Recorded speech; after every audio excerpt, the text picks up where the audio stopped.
La historia de David es una de las más conocidas de toda la Biblia, y sin embargo, una de las más mal contadas. Todos conocen al niño con la onda, todos conocen al gigante que cayó, pero muy pocos conocen lo que había detrás de ese niño antes de que saliera al campo, lo que cargaba, lo que nadie vio, lo que casi lo destruyó antes de que Goliat tuviera siquiera la oportunidad de hacerlo. Esta noche vamos a conocer a David de verdad, no al héroe de los cuadros religiosos, perfecto y luminoso con su onda en la mano y una sonrisa de victoria. Vamos a conocer al niño que su propio padre olvidó llamar cuando el profeta de Dios llegó a su casa. Al joven que pasó años huyendo por el desierto, durmiendo en cuevas, traicionado por quienes debían protegerlo. Al hombre que amó a Dios con todo su corazón y aún así cayó de una manera que lo persiguió hasta el último día de su vida. Y al rey que a pesar de todo eso, a pesar de sus victorias y sus errores, de su gloria y su vergüenza, de sus salmos y sus pecados, fue llamado por Dios mismo un hombre conforme a su corazón. Eso es lo que vamos a explorar esta noche. La vida completa de David, sus triunfos, sus caídas, el perdón que recibió y el legado que dejó. Una historia que no termina con Goliat en el suelo. Una historia que apenas comienza ahí. Imagina los campos de Belén al caer la tarde. No el paisaje sereno de las pinturas religiosas. El paisaje real. El polvo que se levanta con cada paso. El olor de las ovejas mezclado con el tomillo silvestre que crece entre las piedras. Ese viento que baja de las colinas de Judá cuando el sol empieza a retirarse y que tiene una temperatura extraña, ni fría ni cálida, como si la tarde misma estuviera indecisa sobre lo que viene. Ahí está David, solo, cuidando lo que nadie más quiso cuidar, cantando canciones que nadie más escucha, hablando con un Dios que él todavía no sabe que ya lo está mirando. Esta es su historia. Y es en muchos sentidos también la tuya, porque todos alguna vez hemos sido ese niño afuera. El que no fue llamado, el que no fue considerado, el que esperó mientras otros entraban a la sala donde se tomaban las decisiones importantes. ¿Has sentido eso alguna vez? Ese momento en que la vida parece estar ocurriendo sin ti, como si el mundo hubiera olvidado que existes. David también lo sintió, y lo que Dios hizo con ese olvido es lo que hace que esta historia valga la pena escuchar esta noche. Antes de continuar, cuéntame algo. ¿Desde dónde estás escuchando la historia de David esta noche y qué hora es ahí donde estás? Escríbelo en los comentarios. Me encanta imaginar a cada persona en su rincón del mundo, en su momento de la noche, encontrando esta historia justo cuando más la necesita. Para entender a David, hay que entender primero el mundo en que nació, no como dato histórico, sino como atmósfera viva, como el aire que él respiró desde niño, como el contexto que formó cada una de sus decisiones antes de que tuviera edad suficiente para saber que estaba siendo formado. El mundo de David era un mundo en transición violenta. Israel llevaba siglos existiendo como una confederación de 12 tribus unidas, principalmente por la memoria compartida de lo que Dios había hecho por sus antepasados. La salida de Egipto, el cruce del Mar Rojo, los 40 años en el desierto, la entrada a Canaán. Eran historias que los padres contaban a los hijos al caer la noche, alrededor del fuego, en un intento de mantener unida una identidad que sin esa memoria se habría disuelto hace mucho tiempo. No había un rey permanente, no había un palacio central, no había un ejército nacional profesional con cadena de mando establecida y armamento uniforme. Había jueces, líderes levantados por Dios en momentos de crisis específica, que aparecían cuando el pueblo los necesitaba y que desaparecían o eran olvidados cuando la crisis pasaba. Débora había juzgado a Israel sentada bajo una palmera en el monte Efraín. Gedeón había derrotado a los madianitas con 300 hombres y antorchas dentro de cántaros. Sansón había peleado solo contra los filisteos con una quijada de asno. Eran historias de intervención divina extraordinaria en momentos de necesidad humana extrema. Pero algo estaba cambiando. El pueblo de Israel miraba a las naciones que los rodeaban y veía algo que ellos no tenían. Un rey visible, un trono, una corona, una estructura de poder que cualquiera pudiera ver y respetar. Los amonitas tenían su rey. Los moabitas tenían el suyo. Los filisteos tenían sus 5 príncipes. Y el pueblo de Israel, el pueblo del Dios del universo, el pueblo que había visto maravillas que ninguna otra nación había presenciado, ese pueblo llegó ante el profeta Samuel con una petición que cambiaría su historia para siempre. Danos un rey que nos juzgue. Primera de Samuel capítulo 8 verso 5.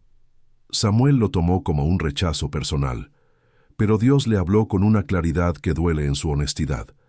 No te han rechazado a ti, sino que me han rechazado a mí para que no reine sobre ellos. Primera de Samuel, capítulo 8, verso 7.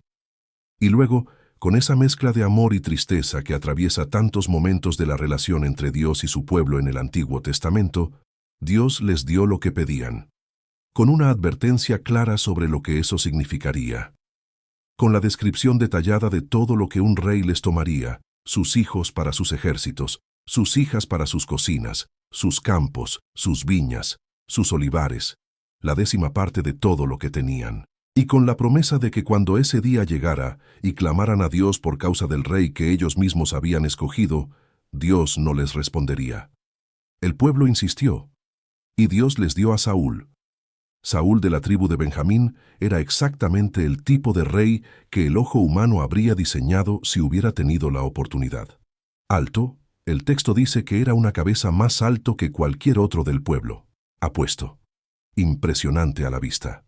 Primera de Samuel, capítulo 9, verso 2, lo describe así. Y no había entre los hijos de Israel persona más hermosa que él. Desde el hombro arriba sobrepasaba a cualquiera del pueblo. Era la imagen de un rey. Todo lo que la imaginación humana busca cuando busca a alguien a quien seguir. Pero Dios mira diferente. Siempre ha mirado diferente. Y esa diferencia entre lo que el mundo ve y lo que Dios ve es la primera y más importante lección que la vida de David viene a enseñarte esta noche. Saúl comenzó bien. El texto muestra a un hombre humilde al punto de esconderse entre el equipaje el día de su propia coronación. Un hombre que en sus primeras batallas mostró valentía y dependencia de Dios. Pero el poder tiene una manera de revelar lo que ya estaba dentro de una persona. Y lo que estaba dentro de Saúl, debajo de la apariencia impresionante y debajo de la humildad inicial, era un corazón que obedecía cuando le convenía y que encontraba razones para desobedecer cuando la obediencia le costaba demasiado. Hubo una batalla contra los amalecitas. Dios le había dado instrucciones específicas a Saúl a través de Samuel. Destruye todo, no guardes nada, no hagas excepciones. Saúl obedeció en lo principal y desobedeció en los detalles. Guardó al rey Agag con vida. Guardó lo mejor del ganado, con la justificación de que sería para ofrecer sacrificios al Señor. Y cuando Samuel llegó y escuchó el balido de las ovejas y el mugido del ganado que se supone debían haber sido destruidos, le hizo a Saúl una pregunta que todavía resuena. ¿Qué es este balido de ovejas que suena en mis oídos? Primera de Samuel, capítulo 15, verso 14. La respuesta de Saúl fue la respuesta de alguien que ha aprendido a justificar en lugar de a confesar. El pueblo los guardó para sacrificarlos al Señor tu Dios. No mi pecado, sino la decisión del pueblo. No mi desobediencia, sino su ofrenda.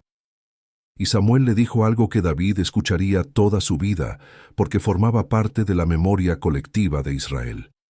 ¿Se complace el Señor tanto en los holocaustos y víctimas como en la obediencia a las palabras del Señor? Ciertamente, el obedecer es mejor que los sacrificios y el prestar atención que la grosura de los carneros. Primera de Samuel capítulo 15 verso 22. La obediencia es mejor que el sacrificio, es mejor que las palabras correctas, es mejor que los rituales perfectos, es mejor que la apariencia de devoción cuando el corazón no está completamente entregado. Saúl perdió el reino esa tarde, no con un decreto formal, no con una batalla perdida, no con una derrota visible. Lo perdió en ese momento interior donde eligió su propio criterio sobre la instrucción de Dios. Y el reino que él perdió sería dado a otro hombre. Un hombre que Dios mismo describiría de una manera que Saúl nunca escucharía sobre sí mismo. un hombre conforme a su corazón. Ese hombre todavía estaba en los campos de Belén cuidando ovejas. Todavía no sabía su propio nombre fuera de su familia inmediata. Todavía no sabía que Dios lo estaba mirando. Todavía no sabía que el reino más grande de la historia de Israel estaba siendo preparado para él mientras cuidaba lo que nadie más quiso cuidar. Pero Dios ya lo sabía. Y eso era suficiente. Belén en la época de David no era una ciudad importante. Era una aldea pequeña en las colinas de Judá, a unos 8 kilómetros al sur de lo que hoy es Jerusalén, asentada en una cresta que miraba hacia el desierto de Judá en el este y hacia los campos cultivados del valle de Refaim en el oeste. Su nombre en hebreo, Beit Lehem, significa literalmente casa del pan, porque la tierra alrededor era fértil para el cultivo de trigo y cebada. Era un lugar de trabajo, no de fama. Un lugar donde las familias cultivaban y pastoreaban y vivían las rutinas lentas y repetitivas de la vida agrícola del mundo antiguo sin esperar ser encontradas por la historia. Pero Belén tenía una historia sagrada que sus habitantes conocían. Era la ciudad donde había muerto Raquel, la esposa amada de Jacob, dando a luz a Benjamín. Era la ciudad donde la moabita Ruth había llegado con su suegra Noemí, con las manos vacías y el corazón lleno de lealtad, y donde había encontrado a Buz en los campos de la cosecha. Y era la ciudad donde vivía Isaí, nieto de ese Buz y de esa Ruth, padre de 8 hijos, el menor de los cuales se llamaba David. La sangre que corría en las venas de David era sangre de redención. Ruth la moabita no era israelita por nacimiento. Era una extranjera que había elegido al Dios de Israel y al pueblo de Israel cuando todo le decía que volviera a su propia tierra, a sus propios dioses, a su propia comodidad. Y Dios honró esa elección de tal manera que la puso en la línea de sangre del rey más grande de Israel y del Salvador del mundo. Hay algo en eso que vale la pena que te detengas esta noche a sentir. Que Dios puede tomar la historia de alguien que no nació en el lugar correcto, que no tenía las credenciales esperadas, que llegó de afuera, y tejerla en el centro de su plan más importante. David lo sabía, llevaba esa sangre, y quizás en los campos de Belén, cuando cantaba sus primeras canciones a Dios, algo de esa historia vivía en él de maneras que no podía articular, pero que sí podía sentir. Isaí tenía 8 hijos. Los 3 mayores, Eliab, Abinadab y Sama, eran hombres de guerra que seguían a Saúl en las campañas militares contra los filisteos. Su presencia en el ejército era el punto de orgullo de la familia, la contribución de Isaí al esfuerzo bélico de Israel. Los siguientes 4 eran hombres adultos con sus propias responsabilidades dentro de la familia y la comunidad. Y luego estaba David, el octavo, el menor, el que hacía el trabajo que nadie más quería hacer, cuidar las ovejas en los campos y en el desierto circundante, mientras sus hermanos hacían cosas que el mundo consideraba importantes. Hay una manera en que la posición de David en su familia lo habría marcado desde niño. No con crueldad necesariamente, pero sí con esa invisibilidad particular que tiene el último, el que llega cuando ya todos los demás encontraron su lugar. El que hereda lo que sobra después de que los mayores tomaron lo que necesitaban. El que tiene que demostrar lo que los otros simplemente recibieron por derecho de nacimiento. ¿Has sentido eso alguna vez? No necesariamente en el contexto específico de ser el menor de una familia grande, pero sí esa sensación de llegar un paso detrás, de mirar alrededor y ver que otros tienen claridad sobre su propósito, sobre su lugar, sobre lo que se espera de ellos, mientras tú todavía estás buscando, de hacer el trabajo que nadie ve y preguntarte si importa, de estar en el campo mientras la reunión importante ocurre en otro lugar sin ti. David lo conocía. Y por eso, aunque vivió hace 3000 años en un mundo completamente diferente al tuyo, su historia tiene la capacidad de tocar algo real en tu corazón esta noche.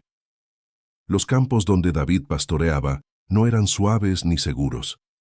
El territorio alrededor de Belén cambia rápidamente. Al oeste, los campos cultivados donde el trigo crecía en terrazas construidas con el trabajo de generaciones.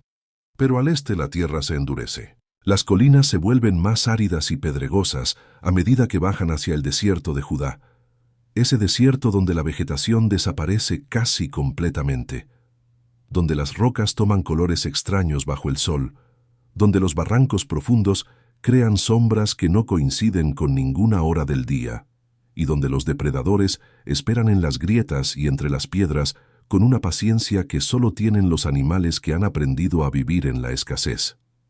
David conocía ese territorio. Lo conocía con la intimidad que solo se desarrolla pasando tiempo real en un lugar, no como turista o como visitante, sino como alguien que pertenece a él, que conoce cada quebrada y cada saliente de roca y cada lugar donde el agua aparece después de la lluvia y desaparece cuando la lluvia termina. Y en ese territorio, solo con sus ovejas y con Dios, David aprendió las dos cosas que lo harían extraordinario. Aprendió a pelear y aprendió a orar. El texto bíblico no nos da detalles de cuántas veces David enfrentó depredadores en esos campos. Nos da solo el resumen que él mismo le dio a Saúl años después, cuando el rey dudaba de su capacidad para enfrentar a Goliat. Tu siervo era pastor de las ovejas de su padre, y cuando venía un león o un oso y tomaba algún cordero de la manada, salía yo tras él y lo hería y lo libraba de su boca. Y si se levantaba contra mí, yo le echaba mano de la quijada, y lo hería, y lo mataba. Primera de Samuel capítulo 17 versos 34 y 35. Un niño, un pastor, sin armadura, sin entrenamiento militar formal, sin nadie que lo respaldara, persiguiendo a un león para recuperar un cordero, enfrentando a un oso con sus propias manos. No una vez en un momento de adrenalina heroica, sino las suficientes veces como para que fuera parte de la descripción normal de su trabajo. ¿Qué hace eso con un niño? ¿Qué hace con el interior de una persona enfrentar ese nivel de peligro real, solo, en la oscuridad, sin que nadie lo sepa, sin que nadie lo aplauda, sin que nadie pueda siquiera confirmar qué ocurrió? Lo que hace es construir algo que ningún entrenamiento formal puede construir exactamente igual. Construye una memoria del rescate, una memoria de haber estado en el momento más peligroso y haber sobrevivido. Una memoria de haber llamado a Dios en la oscuridad y haber encontrado que Dios estaba ahí. Y esa memoria es la que David llevó consigo al valle de Ela. No arrogancia, no ingenuidad. Memoria, fe construida sobre experiencia real en el terreno real de su propia vida. Pero había otra cosa que David aprendía en esos campos, algo más íntimo y más difícil de describir. Aprendía a orar.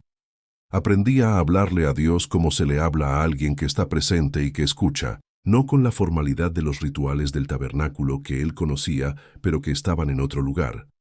No con las palabras correctas que había aprendido de su padre o de los ancianos de Belén, sino con las palabras que nacían de lo que estaba viviendo en ese momento. El miedo antes de enfrentar al depredador. La gratitud después de haber sobrevivido. La soledad de las noches largas bajo las estrellas del desierto de Judá. La confusión de ser joven y no entender todavía para qué servía su propia vida. La belleza de ese cielo que en el desierto, lejos de las luces de cualquier ciudad, tiene tantas estrellas que parece injusto, casi ofensivo en su abundancia, como si el cielo quisiera recordarle a la tierra que hay cosas que están más allá de cualquier medida humana. Los salmos que David escribió más tarde en su vida tienen esa calidad, la calidad de alguien que aprendió a orar no en un templo sino en un campo, no con un sacerdote al lado, sino solo con Dios y con las estrellas y con el sonido de las ovejas en la oscuridad. El Señor es mi pastor, nada me faltará. En lugares de delicados pastos me hará descansar. Junto a aguas de reposo me pastoreará. Salmo 23. Esas palabras no son teología abstracta. Son la teología de alguien que conocía los campos de Belén, que sabía lo que significaba encontrar pasto en una tierra árida, que entendía la diferencia entre aguas turbulentas y aguas de reposo, porque había llevado ovejas a ambas y sabía cuáles las calmaban y cuáles las asustaban.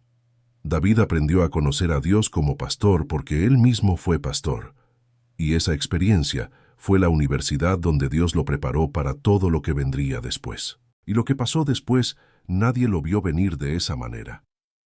Porque el siguiente capítulo en la vida de David no comenzó en el campo de batalla. Comenzó con la llegada de un anciano a Belén en un día que parecía ordinario y que no lo era en absoluto.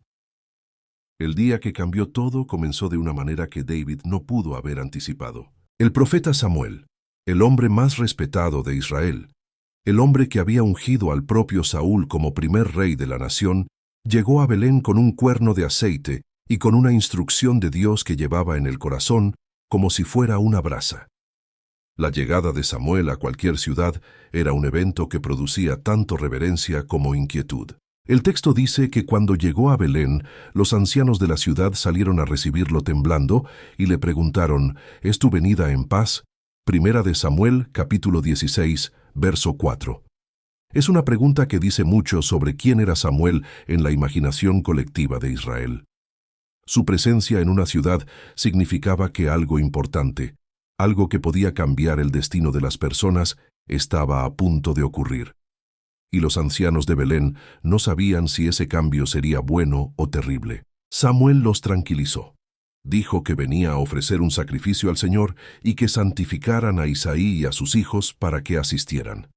Y así comenzó lo que sería uno de los momentos más reveladores de toda la Biblia sobre cómo Dios elige. Dios le había dicho a Samuel algo específico antes de enviarlo. He provisto rey para mí entre sus hijos. Primera de Samuel capítulo 16, verso 1. No le dijo el nombre, no le dio la descripción física. Solo le dijo que entre los hijos de Isaí había alguien que Dios ya había elegido y que Samuel tendría que discernir quién era. Cuando llegó el momento de la presentación, Isaí hizo lo que cualquier padre haría. Presentó a sus hijos comenzando por el mayor, Eliab, el primogénito, el heredero por derecho, el que llevaba en su cuerpo la combinación de años y tamaño y presencia que el mundo asocia con el liderazgo. Y cuando Samuel lo vio, el texto dice que Samuel pensó, de cierto delante del Señor está su ungido. Primera de Samuel capítulo 16, verso 6. Samuel, el profeta más importante de Israel, el hombre que escuchaba la voz de Dios desde niño, el que no dejaba caer en tierra ninguna de sus palabras, cayó en exactamente el mismo error que el pueblo había cometido cuando pidió a Saúl como rey. Miró la apariencia, miró lo exterior, miró lo que el ojo humano siempre tiende a mirar cuando busca a alguien a quien seguir, y Dios lo corrigió con una de las declaraciones más importantes de toda la Escritura Sagrada. No mires a su apariencia, ni a lo grande de su estatura, porque yo lo desecho. La razón que Dios da es la que importa. Porque el Señor no mira lo que mira el hombre mira lo que está delante de sus ojos, pero el Señor mira el corazón. Primera de Samuel, capítulo 16, verso 7. Piensa en lo que eso significa para ti esta noche. Hay algo en tu vida que el mundo ha descartado porque no se ve correctamente desde afuera. Una capacidad que no tiene las credenciales esperadas. Una historia que no comienza en el lugar que el mundo considera el lugar correcto. Un llamado que no está siendo reconocido porque la persona que lo lleva no tiene la apariencia que el mundo asocia con ese tipo de llamado. Dios mira el corazón, no la apariencia, no el lugar de origen, no la posición dentro de la familia o dentro de la sociedad. El corazón. Y David tenía el corazón correcto, aunque nadie lo sabía todavía. Uno por uno Isaí presentó a sus hijos ante Samuel. Abinadab pasó. No es este, dijo el Señor. Sama pasó. Tampoco. 4 más después de ellos, el texto no los nombra individualmente, solo dice que 7 hijos de Isaí pasaron delante de Samuel. 7. Y 7 veces el Señor dijo a Samuel que no era ninguno de ellos. Primera de Samuel, capítulo 16, verso 10. Imagine la atmósfera en esa habitación después del 7º no. Samuel mirando a Isaí con una mezcla de confusión y certeza, porque Dios le había dicho que el elegido estaba entre sus hijos, y sin embargo ya habían pasado todos, y ninguno era el indicado. Isaí mirando a Samuel sin entender qué estaba fallando. Los hijos mirándose entre sí, preguntándose por qué el profeta parecía insatisfecho con todos ellos. Y entonces Samuel hizo la pregunta que cambió todo. ¿Son estos todos tus hijos? La respuesta de Isaí tiene capas que vale la pena desdoblar esta noche. Queda aún el menor, que apacienta las ovejas. Primera de Samuel, capítulo 16, verso 11.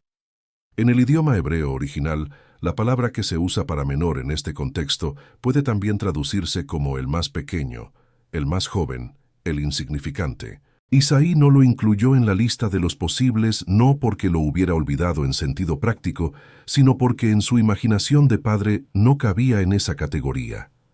El profeta de Dios había venido a ungir a un rey. Los reyes tienen cierto perfil. Y David, el niño que cuidaba ovejas en el campo, mientras los hombres importantes de la familia estaban en la sala con el profeta más poderoso de Israel, simplemente no encajaba en ese perfil. Hay algo doloroso en ese momento que no se menciona suficiente cuando se cuenta esta historia. Isaí no era un mal padre. Era un padre que amaba a sus hijos y que conocía a sus hijos. Pero no conocía a David de la manera en que Dios conocía a David. No veía en ese niño del campo lo que Dios veía. Y en esa brecha entre lo que un padre ve y lo que Dios ve, estaba toda la diferencia del mundo. Samuel le dijo a Isaí: «Envía por él porque no nos sentaremos a la mesa hasta que él venga aquí». Primera de Samuel capítulo 16, verso 11. Y fueron por David. El texto dice que cuando David llegó era rubio, de hermoso parecer y de buen parecer. Primera de Samuel capítulo 16, verso 12. Llegó directo del campo, con el olor de las ovejas todavía en la ropa, con el polvo del camino en las sandalias, sin haberse preparado para nada de lo que estaba a punto de ocurrir, sin saber que el hombre que lo esperaba en esa sala tenía en sus manos el cuerno de aceite que cambiaría su vida para siempre. Y Dios le dijo a Samuel: «Levántate y úngelo, porque este es». Samuel tomó el cuerno de aceite y ungió a David en medio de sus hermanos. En ese momento, el texto dice algo extraordinario. El Espíritu del Señor vino sobre David desde ese día en adelante. Primera de Samuel, capítulo 16, verso 13. Nadie aplaudió. No hubo fanfarria. No hubo anuncio público. Hubo aceite derramado sobre la cabeza de un niño que olía a ovejas, rodeado de sus hermanos mayores que probablemente no entendieron en ese momento la dimensión de lo que estaban presenciando. Y después de ese momento extraordinario, después de ser ungido como el próximo rey de Israel, David hizo algo que la mayoría de las personas no haría. Volvió al campo, volvió a las ovejas, volvió al anonimato como si nada hubiera cambiado, porque en lo visible todavía nada había cambiado. Saúl seguía siendo rey. La corte seguía estando en otro lugar. Las ovejas seguían necesitando quien las cuidara. Y David, con el aceite de la unción todavía fresco en su cabeza, volvió a hacer lo que hacía antes de que Samuel llegara. Esa es una de las cosas más silenciosamente heroicas de toda la historia de David y que casi nadie menciona. La capacidad de recibir la promesa de Dios y seguir siendo fiel en el lugar donde estás mientras esperas que esa promesa se cumpla. Sin precipitarse, sin buscar atajos, sin usar la unción como excusa para abandonar las responsabilidades del momento presente. Dios te eligió. Por lo tanto, ahora debo ser fiel donde estoy hasta que Dios abra la puerta que me llevará al lugar que me prometió. ¿Puedes hacer eso? ¿Puedes recibir la promesa de Dios sobre tu vida y seguir siendo fiel en el lugar donde estás hoy, aunque ese lugar todavía no se parezca a la promesa? Aunque el campo todavía no se parezca al palacio, aunque las ovejas todavía no sean el ejército, aunque nadie a tu alrededor sepa todavía lo que Dios sabe sobre ti. David pudo hacerlo, y eso dice más sobre su carácter que cualquiera de sus victorias militares posteriores. Pero algo invisible había cambiado para siempre en ese campo de Belén. El Espíritu del Señor estaba sobre David, y ese Espíritu era suficiente para lo que venía. Antes de Goliat, hubo algo que muy pocas personas mencionan cuando cuentan la historia de David. Algo que ocurrió en el palacio de Saúl y que fue tan importante para la formación del futuro rey como cualquier batalla que peleó en el campo. Algo que lo puso cara a cara con el poder antes de que tuviera poder propio, y que reveló, en las circunstancias más inesperadas, lo que había en el interior de ese niño de Belén. Cuando el Espíritu del Señor se apartó de Saúl después de su desobediencia en la batalla contra los amalecitas, un espíritu de angustia comenzó a atormentarlo. El texto hebreo usa una palabra que implica terror, angustia, agitación interior que no encuentra descanso. Saúl, el hombre alto y apuesto que había sido ungido rey sobre Israel, el guerrero que había ganado batallas, el padre de familia, el comandante de ejércitos, estaba siendo consumido por una tormenta interior que ninguno de sus generales ni ninguno de sus sacerdotes sabía cómo manejar. Los siervos de Saúl notaron el cambio y propusieron una solución que en el contexto del mundo antiguo tenía una lógica tanto práctica como espiritual: que buscaran a alguien que supiera tocar el arpa.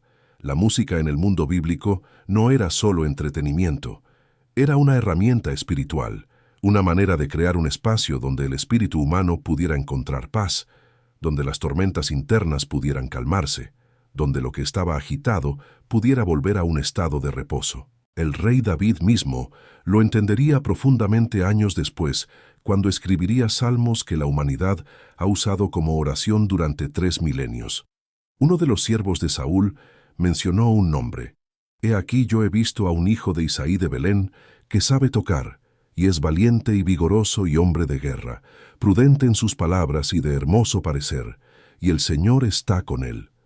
Primera de Samuel, capítulo 16, verso 18. Esa descripción merece detenerse. Sabe tocar. Valiente y vigoroso, hombre de guerra, prudente en sus palabras, hermoso parecer, y el Señor está con él. Este no era el perfil de un niño pastor ordinario. Este era el perfil de alguien que ya había demostrado carácter en múltiples dimensiones en el campo donde nadie estaba mirando, excepto Dios. La valentía que desarrolló enfrentando leones y osos era visible para los que lo conocían. La prudencia que desarrolló en la soledad del desierto se notaba cuando hablaba. Y la presencia del Señor sobre su vida era algo que incluso personas que no eran profetas podían percibir de alguna manera. Saúl envió mensajeros a Isaí, e Isaí tomó un asno cargado de pan, una vasija de vino y un cabrito, y los envió con David a Saúl. David llegó a la corte del rey, y comenzó a tocar cuando el espíritu malo caía sobre Saúl, y Saúl encontraba alivio. El texto dice que Saúl respiraba y estaba mejor, y el espíritu malo se apartaba de él. Primera de Samuel, capítulo 16, verso 23. Piensa en lo que eso significaba en términos prácticos. David, el niño olvidado de Belén, el último de 8 hermanos, el que cuidaba ovejas mientras los importantes estaban en otro lugar, estaba ahora en el palacio. Estaba cerca del centro del poder. Estaba observando cómo funcionaba un reino desde adentro, cómo tomaba decisiones un rey, cómo se manejaba la presión del liderazgo, cómo las personas cercanas al poder se movían a su alrededor. Estaba aprendiendo todo eso sin que nadie supiera que estaba aprendiendo. Y al mismo tiempo, el don que había desarrollado en la soledad de los campos, su música, su capacidad de crear paz con el sonido, su intimidad con Dios que se expresaba a través de las cuerdas del arpa, ese don estaba siendo usado de una manera que ningún general podía replicar. David hacía algo con su música que ningún ejército podía hacer con sus armas. Calmaba la tormenta interior del hombre más poderoso de Israel. Dios estaba usando la vida de David con una precisión que solo se entiende mirando hacia atrás. Los campos de Belén no fueron un período de espera sin propósito. Fueron la primera universidad. El palacio de Saúl fue la segunda. En los campos aprendió a pelear y a confiar en Dios en la oscuridad. En el palacio aprendió a observar el poder sin ser corrompido por él, a servir con su don sin manipular con él, a estar cerca del rey sin olvidar que había un rey más grande que Saúl. Y había algo más que David había aprendido antes de que llegara el momento de Goliat. Algo que ningún entrenamiento militar podría haberle enseñado de la misma manera. Había aprendido que Dios rescata. No como teoría teológica, sino como experiencia personal y verificada. Cada vez que un león amagó con sus garras y David salió con el cordero recuperado, cada vez que un oso se interpuso entre él y sus ovejas y David salió vivo, cada vez que el peligro fue real y la intervención de Dios fue real también, David estaba construyendo una memoria del rescate que se convertiría en el fundamento de su fe en el momento más crítico de su vida. Esa memoria es lo que hace la diferencia entre la fe teórica y la fe que mueve montañas. La fe teórica dice que Dios puede rescatar porque los libros sagrados lo dicen. La fe que mueve montañas dice que Dios puede rescatar porque yo lo he visto hacer exactamente eso en mi propia vida, en circunstancias específicas, en momentos donde no había otra explicación posible. David tenía esa segunda clase de fe, y fue precisamente esa fe, construida en la oscuridad y el anonimato de los campos de Belén, la que lo hizo capaz de hacer lo que ningún hombre entrenado para la guerra había sido capaz de hacer en 40 días. Salir al encuentro del gigante.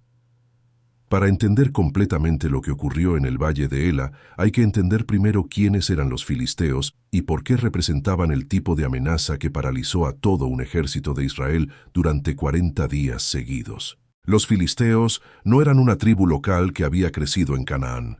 Eran parte de los llamados pueblos del mar, grupos de migrantes que se desplazaron desde el Egeo hacia el Mediterráneo oriental alrededor del siglo XII a.C., en uno de los grandes movimientos de población de la antigüedad, y que se establecieron en la franja costera de Canaán.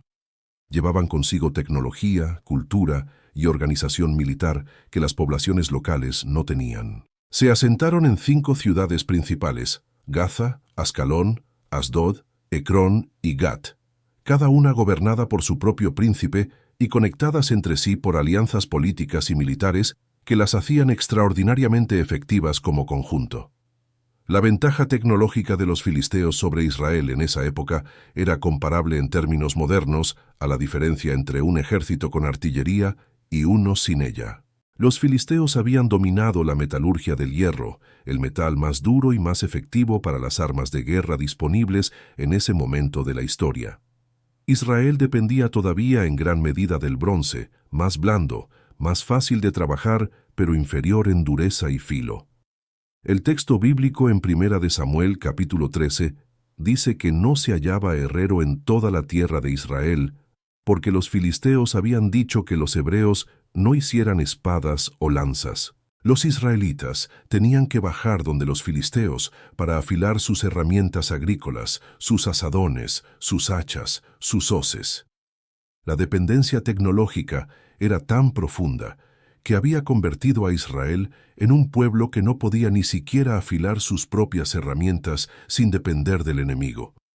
En ese contexto, Goliat no era simplemente un hombre muy alto, era la representación encarnada de la superioridad militar filistea.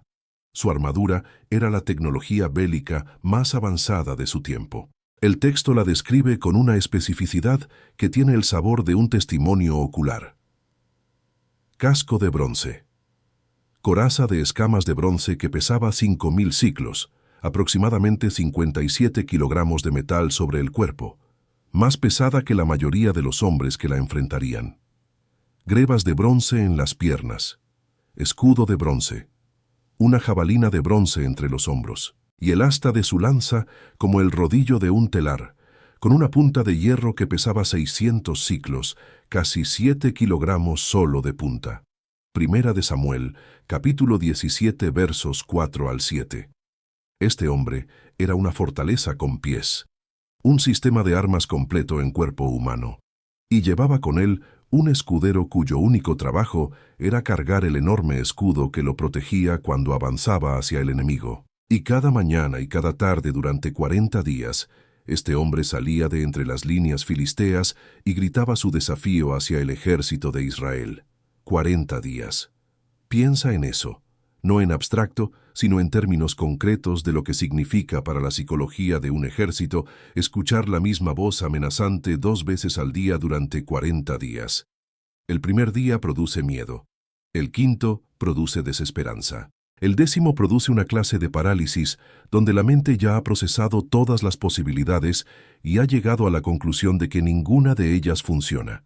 El 20º produce resignación. El 40º produce algo aún más oscuro, produce la normalización del terror, la aceptación de que esto es lo que hay y que no cambiará. El ejército de Israel estaba en ese estado. El texto dice que Saúl y todo Israel estaban muy atemorizados y tenían gran temor. 1 Samuel capítulo 17, verso 11. El rey más alto de Israel, físicamente tan impresionante como Goliat, aunque no su igual en tamaño, el hombre elegido específicamente porque el pueblo quería un rey que pudiera liderar sus ejércitos, ese hombre estaba paralizado de miedo en su tienda mientras el gigante desafiaba al ejército del Dios viviente 2 veces al día. Y fue precisamente en ese momento, en ese valle de desesperanza acumulada, donde Dios envió a David. No como un general, no como un guerrero experimentado, no como alguien con las credenciales que el mundo esperaría en una situación como esa. Dios envió a un niño que había ido al campamento a llevar provisiones a sus hermanos y a traer noticias de ellos a su padre. Primera de Samuel capítulo 17 versos 17 y 18. Era una misión doméstica, una misión de logística familiar. Un hijo enviado por su padre a ver cómo estaban sus hermanos mayores en la guerra y a traer quesos para el comandante como señal de respeto. Ese era el plan humano. Dios tenía un plan diferente. David llegó al campamento y dejó las provisiones al cuidado del que guardaba el bagaje. Y corrió hacia las líneas de batalla para ir a saludar a sus hermanos. Primera de Samuel capítulo 17, verso 22. Llegó en el momento exacto en que Goliat estaba lanzando su desafío. Escuchó las palabras del filisteo. Vio cómo los hombres de Israel huían de él con gran miedo. Y entonces preguntó algo que nadie más había preguntado en 40 días. ¿Qué harán al hombre que matare a este filisteo y quitare el oprobio de Israel? Primera de Samuel capítulo 17, verso 26. No preguntó cuánto pesaba la armadura de Goliat. No preguntó cuántos filisteos había en el campamento enemigo. No preguntó cuál era la estrategia militar de Saúl para manejar la situación. Preguntó por la recompensa. Preguntó como alguien que ya había tomado una decisión y que ahora solo estaba verificando los detalles prácticos.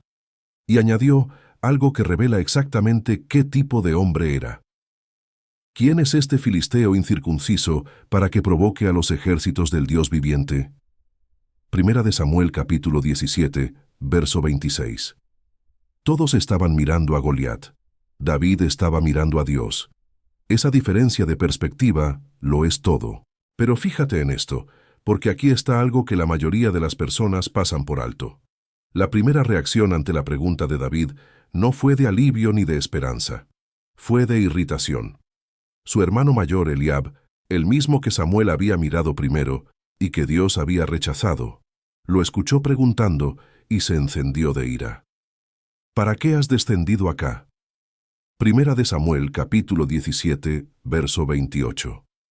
Y luego vino el golpe más cruel que un hermano mayor puede asestar. ¿Con quién has dejado aquellas pocas ovejas en el desierto? Yo conozco tu soberbia y la malicia de tu corazón, que para ver la batalla has venido. Pocas ovejas. Tu soberbia, la malicia de tu corazón. Viniste por curiosidad, no por valentía. Ese fue el mensaje de Eliab al hermano menor, que se atrevía a preguntar lo que ningún hombre mayor había tenido el valor de preguntar. ¿Has sentido eso alguna vez? El momento en que te atreves a hacer la pregunta correcta, a tomar la iniciativa que nadie más está tomando, y la primera respuesta que recibes no es aliento, sino crítica. No apoyo, sino sospecha. No bien, ¿de dónde sacaste ese valor, sino un cuestionamiento de tus motivos que intenta devolverte al lugar de donde viniste? Al campo con las pocas ovejas donde se supone que debes quedarte. David respondió con una serenidad que revela la profundidad de su carácter. ¿Qué he hecho yo ahora? ¿No es esto mero hablar? Primera de Samuel capítulo 17, verso 29. Y se apartó de Eliab y habló de la misma manera con otros. Siguió haciendo preguntas. Siguió moviéndose hacia lo que sabía que tenía que hacer, sin dejar que la crítica de su hermano lo detuviera. Eso es madurez. No la madurez que se mide en años, sino la que se mide en la capacidad de no dejar que la opinión de quien no entiende tu llamado defina lo que haces con ese llamado. La noticia de las preguntas de David llegó finalmente a Saúl, y Saúl lo mandó llamar. El rey de Israel miró al niño de Belén parado frente a él y dijo lo que cualquier hombre razonable diría en esa situación. No puedes ir tú contra ese filisteo para pelear con él, porque tú eres un muchacho y él es un hombre de guerra desde su juventud. Primera de Samuel, capítulo 17, verso 33. Saúl no estaba equivocado desde la perspectiva del análisis militar convencional. Era lógico. Era responsable. Era exactamente el tipo de razonamiento que un comandante entrenado aplicaría a esa situación. Un niño sin experiencia en combate formal contra el guerrero más formidable de Palestina era una ecuación que no funcionaba por ninguno de los lados. Pero David respondió con algo que Saúl no tenía. Respondió con memoria de rescate. Tu siervo era pastor de las ovejas de su padre, y cuando venía un león o un oso y tomaba algún cordero de la manada, salía yo tras él y lo hería y lo libraba de su boca. Y si se levantaba contra mí, yo le echaba mano de la quijada y lo hería y lo mataba. Tu siervo mató tanto al león como al oso, y este filisteo incircunciso será como uno de ellos, porque ha provocado al ejército del Dios viviente. Primera de Samuel, capítulo 17, versos 34 y 35. Y luego la declaración que lo es todo. El Señor que me ha librado de las garras del león y de las garras del oso, Él también me librará de la mano de este filisteo. Primera de Samuel, capítulo 17, verso 37. No era arrogancia, era historia. Era la historia de lo que Dios ya había hecho, usada como evidencia de lo que Dios podía volver a hacer. Esa es la arquitectura de la fe que funciona, no fe en el vacío, fe construida sobre la memoria concreta del rescate real en la vida real. Saúl finalmente cedió, y le ofreció lo que tenía para dar, su propia armadura. La coraza de Saúl, el casco de bronce, la espada del rey. Lo vistió con todo eso. Y David intentó caminar con ello puesto. El texto dice que David dijo, no puedo andar con esto porque nunca lo he practicado. Y se lo quitó. Primera de Samuel, capítulo 17, verso 39. Este momento pequeño y casi cómico en la superficie es en realidad profundamente significativo. David rechazó la armadura de Saúl no por ingenuidad ni por ignorancia de que la armadura protege al guerrero. La rechazó porque no era su armadura. Era el sistema de otro hombre, construido para el cuerpo de otro hombre, probado en las batallas de otro hombre.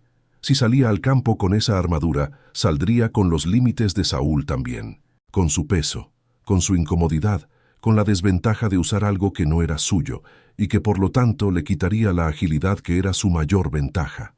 ¿Cuántas veces en la vida intentamos resolver nuestros problemas con la armadura de otro, con el sistema que funcionó para alguien más, con la estrategia que el mundo nos ofrece porque es la que el mundo conoce? ¿Y cuántas veces esa armadura, aunque venga con buenas intenciones, nos hace más lentos, más pesados, más vulnerables de lo que seríamos si saliéramos al campo con lo que genuinamente es nuestro? David tomó su cayado en su mano y escogió 5 piedras lisas del arroyo y las puso en su saco de pastor. Y tomó su honda en la mano. Primera de Samuel, capítulo 17, verso 40. Un cayado, 5 piedras, una honda. Las herramientas de un pastor. Las herramientas de su propia historia, las que había usado en sus propios campos, con las que sabía exactamente cómo moverse. Y se fue hacia el filisteo. Goliat lo vio venir desde lejos, y el texto dice que lo despreció porque era muchacho y rubio y de hermoso parecer. Primera de Samuel, capítulo 17, verso 42. El desprecio de Goliat no era irrazonable desde su perspectiva. Había pasado décadas en la guerra. Había visto enemigos de todas las formas y todos los tamaños. Y lo que tenía frente a él era un niño, sin armadura, sin espada, con un cayado de pastor en la mano, avanzando hacia él como si no hubiera comprendido todavía en qué clase de situación estaba. Goliat lo maldijo por sus dioses. Y le dijo las palabras que durante 40 días habían paralizado a todo el ejército de Israel. Ven a mí, y daré tu carne a las aves del cielo y a las bestias del campo. Primera de Samuel, capítulo 17, verso 44. Era una amenaza real, específica. con el peso de toda la historia militar de Goliat detrás de ella. Y David respondió con una de las declaraciones más extraordinarias de toda la Biblia sagrada. Tú vienes a mí con espada, lanza y jabalina, pero yo vengo a ti en el nombre del Señor de los ejércitos, el Dios de los escuadrones de Israel, a quien tú has provocado. El Señor te entregará hoy en mi mano, y yo te venceré, y te cortaré la cabeza, y daré hoy los cuerpos de los filisteos a las aves del cielo y a las bestias de la tierra. Y toda la tierra sabrá que hay Dios en Israel. Y sabrá toda esta congregación que el Señor nos salva con espada y con lanza, porque del Señor es la batalla, y Él os entregará en nuestras manos. Primera de Samuel capítulo 17 versos 45 al 47. De Él, Señor, es la batalla. Esa es la declaración que importa esta noche. No que David era más valiente que todos los demás, aunque lo era. No que tenía mejor puntería con la honda, aunque probablemente la tenía. La declaración que lo cambia todo es que David sabía que la batalla no era suya, que el resultado no dependía de su fuerza, sino de la de aquel en cuyo nombre iba. Y entonces hizo algo que Goliat no esperaba. No esperó. No tomó una posición defensiva. No calculó la distancia óptima desde la que lanzar. David corrió. Corrió hacia la línea de batalla para enfrentar al filisteo. Primera de Samuel capítulo 17, verso 48. Corrió con la velocidad de alguien que ha tomado una decisión definitiva y que ya no está evaluando si es la decisión correcta. Metió la mano en el saco. Tomó una piedra, la puso en la honda. La giró y la lanzó. La piedra golpeó a Goliat en la frente. Se hundió en ella. Y Goliat cayó rostro en tierra. El guerrero más temido de Palestina. El hombre que había paralizado a un ejército entero durante 40 días. El símbolo de todo el poder militar filisteo. Cayó al golpe de una piedra lanzada por un niño pastor de Belén que venía en el nombre del Señor de los ejércitos.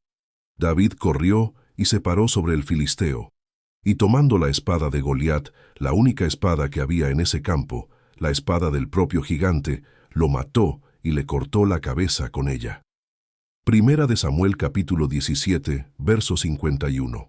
Cuando los filisteos vieron que su campeón había muerto, huyeron, y los hombres de Israel y de Judá se levantaron y gritaron y persiguieron a los filisteos hasta el valle y hasta las puertas de Ecrón. Primera de Samuel capítulo 17, verso 52.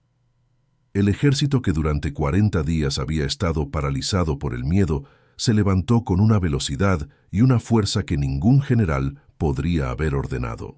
Porque lo que los movilizó no fue una orden táctica, sino algo que vieron con sus propios ojos. Un niño con una honda y el nombre de Dios en los labios, derribando lo que ninguno de ellos se había atrevido a enfrentar.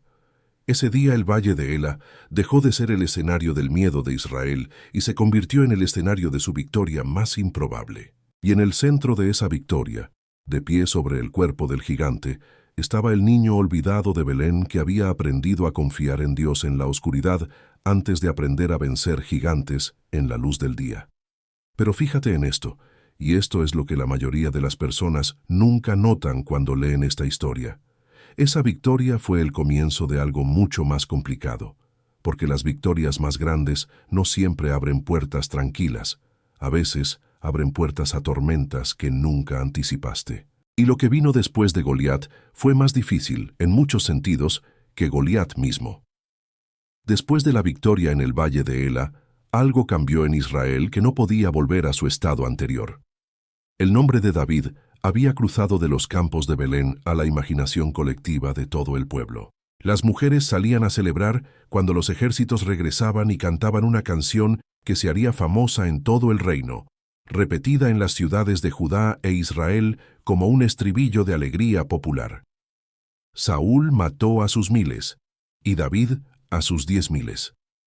Primera de Samuel capítulo 18 verso 7. Era una canción de celebración. Era la expresión espontánea de un pueblo que acababa de ver algo extraordinario. Pero para Saúl fue algo completamente diferente. Para Saúl fue una declaración de guerra. El texto dice que Saúl se enojó en gran manera y le desagradó este dicho. Y dijo, a David dieron 10,000 y a mí 1,000. ¿No le falta más que el reino?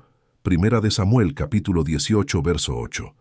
Y luego viene una frase que es quizás la más oscura y la más reveladora de todo el carácter de Saúl en este período. Desde aquel día, Saúl no miró con buenos ojos a David.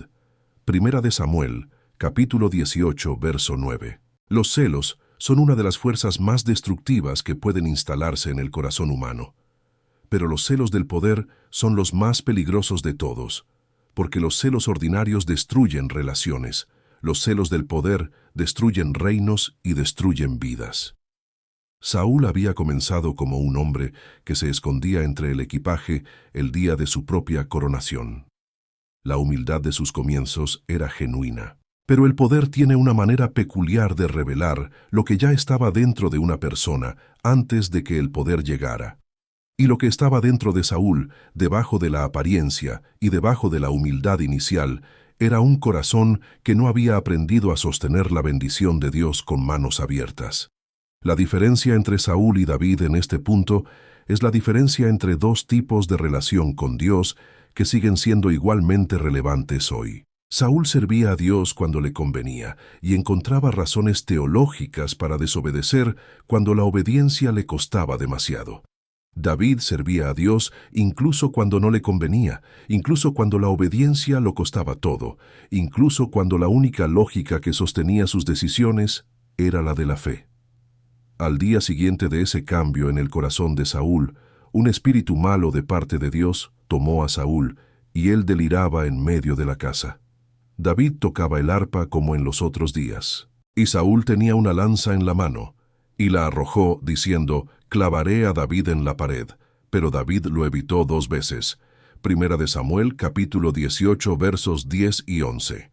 Imagina ese momento en toda su dimensión humana, el mismo niño que había sido llamado a la corte para traer paz con su música, sentado con su arpa, haciendo exactamente lo que se le había pedido que hiciera, tocando para el rey, y el rey lanzándole una lanza.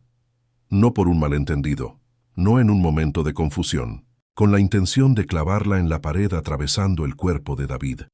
2 veces. La primera vez podría haber sido un momento de locura. La segunda vez era una política, y David esquivó las dos, y siguió en el palacio. Siguió sirviendo. Siguió siendo fiel en el lugar donde estaba, aunque el lugar donde estaba se había vuelto peligroso. Porque la fidelidad de David no dependía de que las circunstancias fueran favorables. Dependía de algo más profundo que las circunstancias. Pero Saúl no se detuvo. El miedo que sentía hacia David, ese miedo irracional pero poderoso, que viene de saber en algún lugar del corazón que el otro tiene lo que tú perdiste, ese miedo lo estaba convirtiendo en alguien que ya no podía distinguir entre proteger su reino y destruir a una persona inocente. Primero intentó usar la guerra como herramienta. Hizo a David jefe de 1,000 soldados con la esperanza de que en alguna batalla perdería la vida. Pero David triunfaba en cada misión porque el Señor estaba con él. Primera de Samuel, capítulo 18, verso 14. Entonces intentó usar el matrimonio como trampa. Le ofreció primero a su hija mayor Merab y luego a su hija menor Mical. Con Mical la trampa fue más elaborada. Saúl pidió como dote 100 prepucios de filisteos, sabiendo que para conseguirlos David tendría que pelear contra el enemigo más peligroso disponible y que probablemente moriría en el intento. Pero David salió, mató a 200 filisteos y presentó los prepucios al rey. Primera de Samuel, capítulo 18, versos 25 al 27. Cada plan de Saúl para destruir a David fracasaba, y cada fracaso aumentaba el miedo de Saúl, y cada aumento del miedo lo empujaba hacia decisiones más extremas. Era un ciclo que no tenía salida dentro de la lógica del miedo, porque el miedo nunca se satisface con más control, sino que siempre exige más. En medio de todo esto, algo ocurrió que Saúl no había anticipado. Jonatán, el hijo mayor del rey, el príncipe heredero, el hombre que por lógica y por ley debería haber visto a David como su mayor amenaza personal, se convirtió en el amigo más leal que David tendría en toda su vida. El texto dice que el alma de Jonatán quedó ligada al alma de David y que Jonatán lo amó como a su propia alma. Primera de Samuel, capítulo 18, verso 1. No es una descripción de admiración superficial. Es la descripción de un vínculo profundo, de esos que se forman entre personas que reconocen en el otro algo que resuena con lo más verdadero de ellos mismos. Jonatán era valiente. David era valiente. Jonatán confiaba en Dios. David confiaba en Dios. Jonatán tenía un corazón generoso. David tenía un corazón generoso. Se reconocieron, y Jonatán hizo algo que en términos políticos era casi incomprensible. Se quitó el manto que llevaba y se lo dio a David. Se quitó también sus armas, su espada, su arco, su cinto, y se los dio. Primera de Samuel capítulo 18, verso 4. Un príncipe, entregando simbólicamente sus vestiduras reales y sus armas de guerrero al hijo de un pastor de Belén. Era un gesto de reconocimiento. Era Jonatán diciéndole a David sin palabras que él veía lo que Dios había puesto sobre él, que no competiría con ello, que elegiría la amistad sobre la ambición política, incluso cuando la ambición política tenía todo el derecho de reclamar lo que la amistad estaba cediendo. Esa amistad entre David y Jonatán es una de las historias de amor fraternal más hermosas de toda la Biblia Sagrada. No amor romántico, sino ese amor de hermandad que sobrevive la traición de los padres, la presión política, el peligro mortal, la separación forzada y los años de distancia sin comunicación.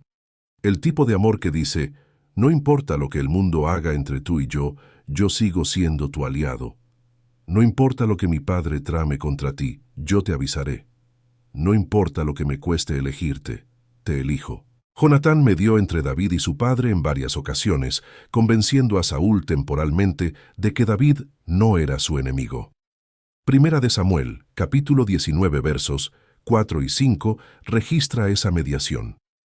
Jonatán le recordó a Saúl todo lo que David había hecho por Israel, la victoria sobre Goliat, las batallas ganadas, la fidelidad demostrada. Y por un tiempo Saúl escuchó. Llamó a David y le juró que no lo mataría. Pero la paz duró poco, porque el miedo de Saúl era más fuerte que su palabra. Y pronto la lanza volvió a volar hacia David. Y lo que pasó después fue que David tuvo que huir, no porque hubiera perdido una batalla, no porque hubiera cometido una traición, sino porque ser fiel a Dios y ser excelente en lo que hacías se había convertido en razón suficiente para que el hombre más poderoso de Israel quisiera destruirte. ¿Has sentido eso alguna vez? No necesariamente en esos términos dramáticos, pero sí esa experiencia de hacer las cosas bien y que las cosas salgan mal, de ser fiel y que la fidelidad te cueste en lugar de protegerte. De no haber hecho nada para merecer la oposición que estás enfrentando y sin embargo tener que enfrentarla de todas maneras. David lo vivió. Y lo que Dios hizo con ese periodo de huida y de desierto en la vida de David es lo que viene después. La huida de David comenzó con una noche que su esposa Mical le salvó la vida. Saúl envió mensajeros a la casa de David para vigilarla y matarlo por la mañana. Pero Mical, la hija de Saúl, avisó a David. Le dijo, si no salvas tu vida esta noche, mañana serás muerto. Primera de Samuel, capítulo 19, verso 11. Y lo hizo bajar por la ventana. Y David huyó y escapó. Mical tomó una estatua de ídolo doméstico, la puso en la cama de David, le puso una almohada de pelo de cabra a la cabecera y la cubrió con ropa. Cuando llegaron los mensajeros de Saúl, ella dijo que David estaba enfermo. Y cuando Saúl envió a verlo directamente y descubrieron que había una estatua en la cama, David ya llevaba horas de ventaja. Esa primera noche de huida define el tono de los años que vendrían. Oscuridad, urgencia, salir por la ventana en lugar de por la puerta. Comenzar un periodo de tu vida no con un plan elaborado, sino con la necesidad inmediata de no morir esta noche. Es la manera en que comienzan muchos de los periodos más importantes de la vida de las personas. No con claridad, sino con crisis. No con visión, sino con la urgencia de sobrevivir el momento presente. David llegó primero donde Samuel, en Ramá, y juntos el anciano profeta y el joven ungido, se fueron a Naiot. Saúl envió mensajeros 3 veces a buscar a David, y cada vez el Espíritu de Dios cayó sobre ellos y profetizaban en lugar de arrestar a David. Finalmente Saúl fue él mismo y le ocurrió lo mismo. Se quedó prophesying todo ese día y toda esa noche. Primera de Samuel, capítulo 19, versos 20 al 24. Era la señal de que Dios mismo estaba protegiendo a David de maneras que ninguna lógica militar podía explicar. Pero David no podía vivir en Ramá para siempre. Y por eso volvió donde Jonatán. Fue la última vez que se verían por mucho tiempo. Y el encuentro entre los dos amigos en ese momento de crisis es uno de los más humanos y más hermosos de toda la narrativa bíblica. David le preguntó a Jonatán directamente: ¿qué he hecho yo? ¿Cuál es mi maldad? ¿O cuál es mi pecado contra tu padre para que busque mi vida? Primera de Samuel, capítulo 20, verso 1. Era la pregunta de alguien que genuinamente no entendía por qué su existencia se había convertido en una amenaza para el rey.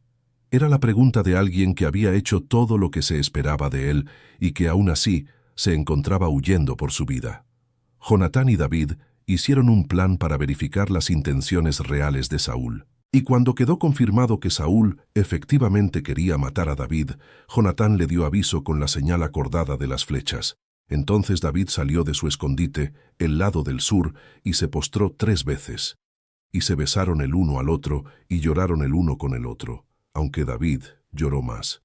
Primera de Samuel, capítulo 20, verso 41. David lloró más. Eso es lo que dice el texto. No el llanto performativo del político que muestra emoción estratégicamente. El llanto real de alguien que sabe que lo que está a punto de perder no tiene reemplazo. Jonatán era la única persona en la familia de Saúl que lo veía claramente. Era el único que elegía lealtad a él sobre lealtad política a su propio padre. Y David sabía en ese momento de la despedida que no sabía cuándo o si alguna vez volvería a ver a ese hombre.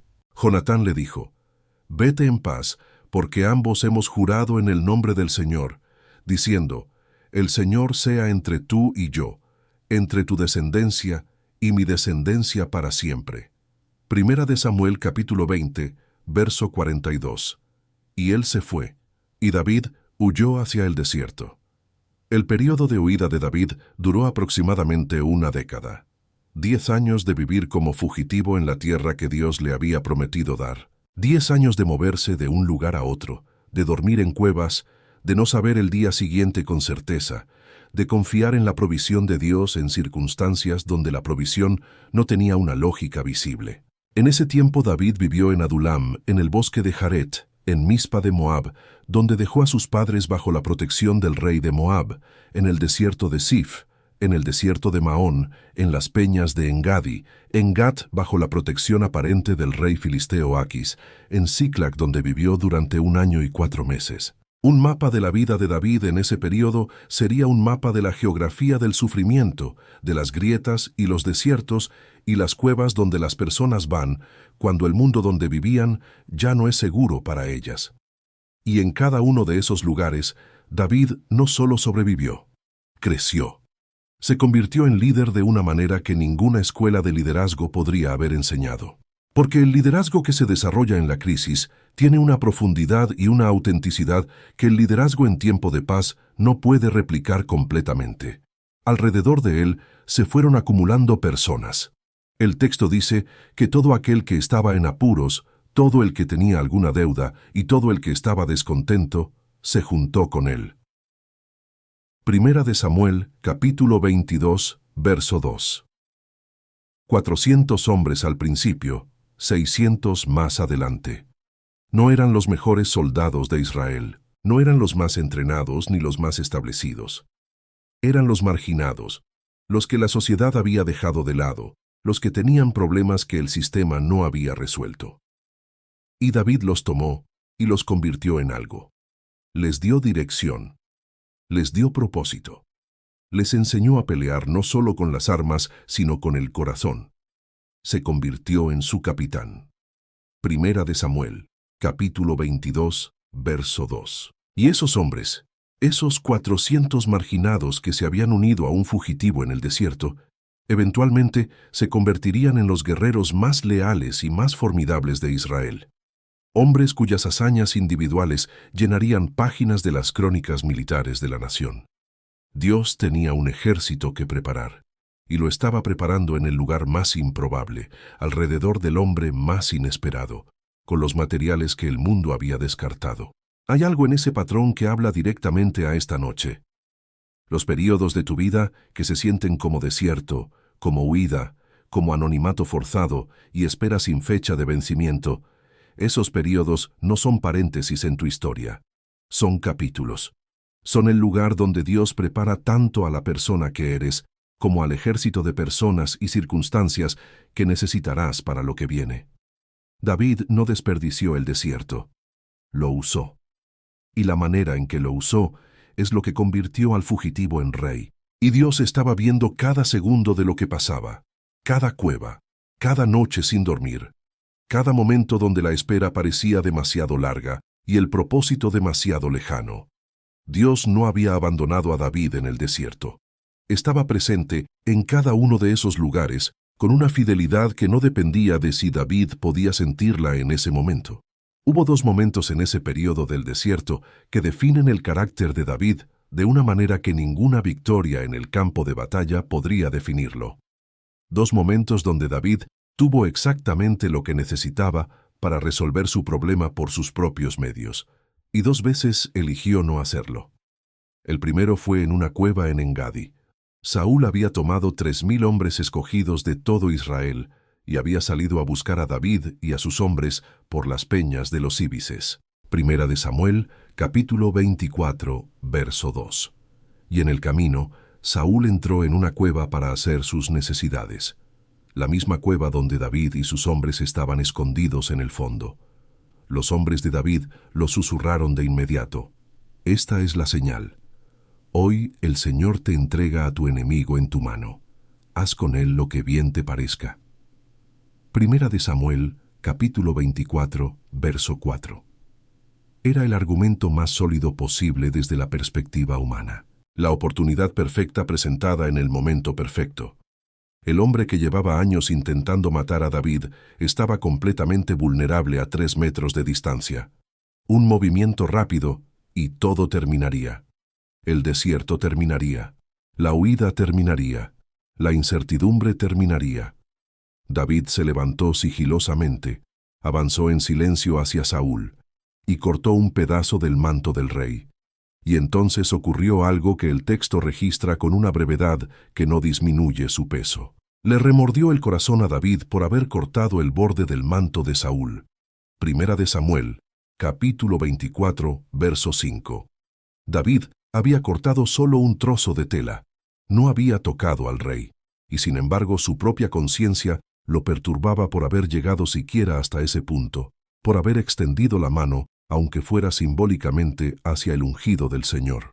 Y dijo a sus hombres: «El Señor me guarde de hacer tal cosa contra mi Señor, el ungido del Señor, que yo extienda mi mano contra él, porque es el ungido del Señor».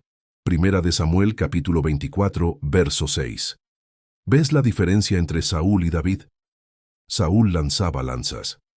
David ni siquiera podía cortar un trozo de tela sin que su corazón lo confrontara.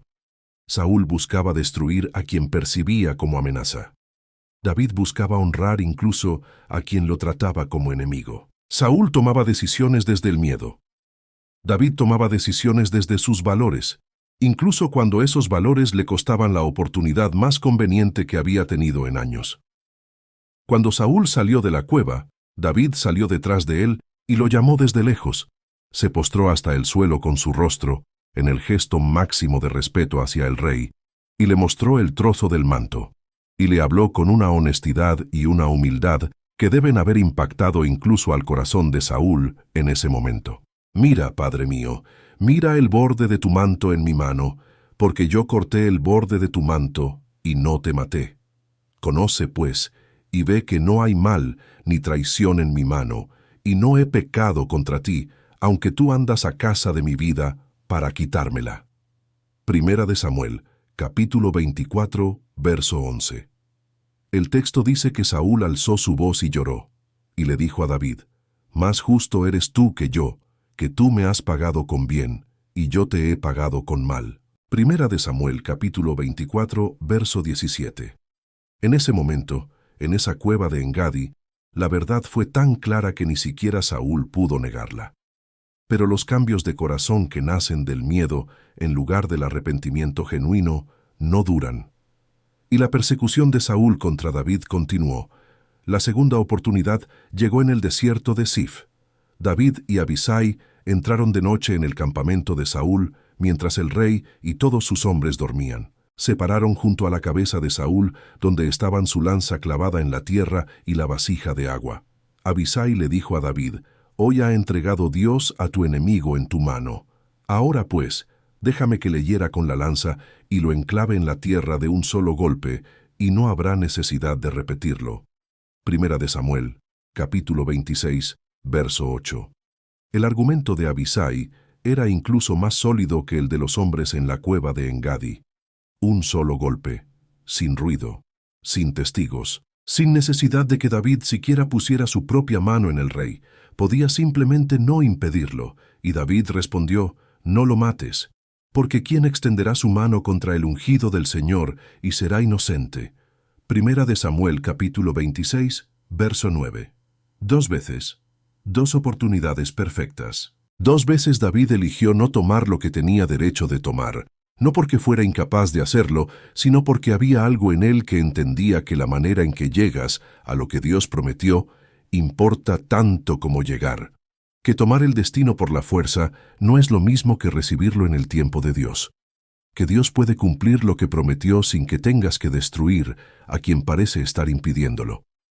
Esa lección es una de las más difíciles de aprender, porque hay un tipo de impaciencia que, disfrazada de fe, dice que Dios me prometió esto y por lo tanto debo tomarlo ahora, que no tengo que seguir esperando, que la oportunidad que se presenta es la señal de que es el momento correcto. David desmiente esa lógica 2 veces con la misma certeza, que la oportunidad no es siempre la señal, que la paciencia de quien confía en Dios no es pasividad, sino la decisión activa y costosa de dejar que Dios cumpla sus promesas en su propio tiempo y de su propia manera. Y mientras todo eso ocurría, mientras David esperaba en el desierto, Dios estaba tejiendo los últimos hilos de lo que vendría. Porque Saúl, el rey que había perseguido a David durante años, fue al monte Gilboa a enfrentar a los filisteos. Y en esa batalla, el ejército de Israel fue derrotado. Los arqueros filisteos alcanzaron a Saúl. El rey, herido de gravedad, para no caer en manos del enemigo, se arrojó sobre su propia espada. Y así murió Saúl en aquel día junto con sus 3 hijos. Primera de Samuel, capítulo 31, versos 3 al 6. Entre esos 3 hijos estaba Jonatán. Cuando David recibió la noticia, no hubo celebración. No hubo alivio porque el enemigo había caído. El texto dice que David y todos los hombres que estaban con él tomaron sus mantos y los rasgaron, y lamentaron y lloraron y ayunaron hasta la tarde, por Saúl y por Jonatán su hijo, y por el pueblo del Señor. Segunda de Samuel, capítulo 1, verso 12. Y David compuso un lamento, un poema de duelo que se llama El Cántico del Arco y que quedó registrado en el libro de los justos. En ese poema David lloró por Saúl, el hombre que lo había perseguido durante años, con la misma genuinidad con que lloró por Jonatán, el amigo al que amaba como a su propia alma. ¿Cómo han caído los valientes en medio de la batalla? Jonatán, sobre tus alturas has sido herido. Angustia tengo por ti, hermano mío, Jonatán, que me fuiste muy dulce. Más maravilloso me fue tu amor que el amor de las mujeres. Cómo han caído los valientes y perecieron las armas de guerra. Segunda de Samuel, capítulo 1, versos 25 al 27. El niño que había salido solo al encuentro del gigante, que había huido por las noches de los mensajeros del rey, que había dormido en cuevas y desiertos durante una década, ese niño era ahora un hombre que lloraba la muerte de su perseguidor con la misma profundidad con que lloraba la muerte de su mejor amigo. Porque en el corazón de David no había lugar para el odio que habría sido comprensible y quizás hasta justificado. Solo había lugar para el dolor genuino de la pérdida y la memoria honesta de lo que cada persona había sido. Eso es el corazón conforme a Dios. No un corazón perfecto, sino un corazón orientado en la dirección correcta, incluso en los momentos donde la dirección correcta cuesta más. La llegada de David al trono no ocurrió de golpe. Ocurrió en etapas que reflejan la complejidad política de Israel en ese momento y la paciencia que David había desarrollado en el desierto. Primero fue ungido rey sobre Judá, su propia tribu, en Hebrón. Segunda de Samuel, capítulo 2, verso 4. Tenía 30 años. Reinó sobre Judá desde Hebrón durante 7 años y 6 meses. Segunda de Samuel, capítulo 5, verso 5. Durante ese tiempo hubo conflicto prolongado con la casa de Saúl, cuyo hijo Isboset había sido puesto como rey sobre el resto de Israel por Abner, el comandante del ejército de Saúl. Fue una guerra que el texto no glorifica ni romantiza. Fue una guerra entre hombres que habían sido parte del mismo pueblo, una guerra civil en el peor sentido, donde las victorias de un lado eran las pérdidas de otro, y donde ningún bando salía verdaderamente ganando. Segunda de Samuel capítulo 3 verso 1 dice que hubo larga guerra entre la casa de Saúl y la casa de David. Pero David se iba fortaleciendo y la casa de Saúl se iba debilitando. Eventualmente Abner, el hombre que había sostenido la casa de Saúl, cambió su lealtad a David y fue asesinado por Joab, el comandante del ejército de David, en venganza personal por la muerte de un hermano, sin que David lo ordenara ni lo aprobara. Y luego Isboset fue asesinado por 2 de sus propios capitanes que esperaban recibir recompensa de David. Pero lo que ocurrió fue lo opuesto. David mandó ejecutar a los asesinos de Isboset, porque ese hombre, aunque era su rival político, era también el hijo del ungido de Dios. Y David no celebraba la muerte de quienes habían sido ungidos ni de quienes descendían de los ungidos. Finalmente los ancianos de todas las tribus de Israel vinieron a David en Hebrón y lo ungieron como rey sobre todo Israel. Segunda de Samuel, capítulo 5, versos 1 al 3. Fue el cumplimiento de la promesa que Dios había hecho a través de Samuel décadas atrás en los campos de Belén. Desde ese niño olvidado que cuidó ovejas hasta el rey ungido de todo el pueblo que Dios había creado. La promesa tardó años en cumplirse. Pasó por el desierto y las cuevas, y las noches de huida, y los momentos donde parecía que nunca llegaría, pero llegó. Y llegó exactamente como Dios lo había dicho. Eso es lo que quiero que lleves contigo esta noche. Que la promesa que Dios tiene sobre tu vida no se mide en el tiempo que tú quisiste que tardara. Se mide en el tiempo que Dios sabe que necesitas para estar listo cuando llegue. Y cada día del desierto, cada cueva, cada noche de incertidumbre, es parte de la preparación para el cumplimiento que viene. David fue ungido sobre todo Israel, y entonces comenzaron los años que muchos consideran los más gloriosos de su reinado. Conquistó Jerusalén, la ciudad jebusea que hasta entonces ninguna tribu de Israel había podido tomar. La tomó y la renombró Ciudad de David. Segunda de Samuel, capítulo 5, versos 6 al 9. Hizo de esa ciudad el centro de todo, el lugar donde viviría el rey, el lugar donde eventualmente estaría el templo, el lugar que se convertiría en el corazón geográfico y espiritual de Israel para siempre. Trajo el arca del pacto a Jerusalén con una celebración que el texto describe con una vitalidad que hace 2000 años que no pierde frescura.